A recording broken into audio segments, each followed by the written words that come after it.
Portland, Salem, Eugene, and Bend. Today I have Kalei. She is about 9 months old, German Shepherd, here for our 2-week board and train program. Kalei is a rescue, and she is also here with her litter mate, Ipo, and together they're here to work on, a little bit of separation anxiety, being insecure without the other one, really solid impulse control and recall, and again, just kind of working on keeping them under control and preventing some of the triggers for them to get in little fights. They've gotten in a couple fights, little fights, but fights that have caused a little bit of damage to each other, and one where the owner got bit trying to break them up. So it was more than a little squabble. They were really going for it. So what they need to do is have control over them and prevent these situations from arising. And with the e-collar, it's the perfect way to prevent that. You can intervene at just the slightest, sign of trouble, and it is incredibly effective to break through when dogs just start focusing and getting that laser focus kind of red zone, beginning that escalation. And so with the e-collar, we're just tapping them, saying, hey, come over here, do something else, stop that, giving them something else to do once you snap them out of that mode, and it really helps prevent any issues. Again, it's going to be a lot of work for the owners to stay on top of, but so far, it does seem like once they have their obedience down, they will be manageable.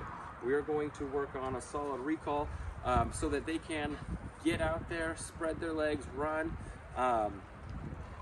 German Shepherds really like a lot of space to run, and so having the recall will really allow them to get out to more places, and when it's safe, let them off leash and run around. It will also really help in preventing any kind of fights or issues between the two girls. We're going to work on their impulse control so that they understand and have practice and build up the muscle, so that when they see something, they don't think that every little impulse, every urge that they have to succumb to and go for. They are going to get a lot of practice of sitting and observing and not going for every little whim, every little smell, everything that moves. Practice some self-control and really learn how to just be an observer and not be part of everything. Dogs really learn a lot from observing, so it's good for them to have a lot of practice just sitting, observing, and absorbing things. We're also going to teach them how to walk on and off leash. Especially when they're together, they pull like crazy. They see something that looks interesting, a bird, a squirrel, a leaf that moves, and they both kind of compete. They want to be the first one to it. So they're dragging everybody around on leash. And when they're by themselves, just really typical puppy pulling. And the owners are having a hard time walking them because of that. So they're getting less exposure, and it's just one of these problems that kind of snowballs. So we're going to work a lot on healing both dogs at the same time, one dog at a time, get them used to being by themselves, and also being able to control themselves when they're together, so that they don't, get into their own world and forget that there's somebody there telling them what to do. So we're going to work a lot on that. And then, like I said, that impulse control work on place, so that when they do kind of get a little worked up, their owners can send them to their separate places and know that they're just going to sit there and kind of settle down for a bit. So we're going to take 2 weeks. We're going to use the e-collar to do all that, get the girls kind of tuned in and focused, paying a little bit better attention to us than they are right now. And then we're going to show you new dogs in 2 weeks. So stay tuned for that. Thanks.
computer to read the day's newspaper. Well, it's not as far-fetched as it may seem. In fact, both local San Francisco papers are investing a lot of money to try and get a service just like that started. Science editor Steve Newman reports on one person already using the brand new system.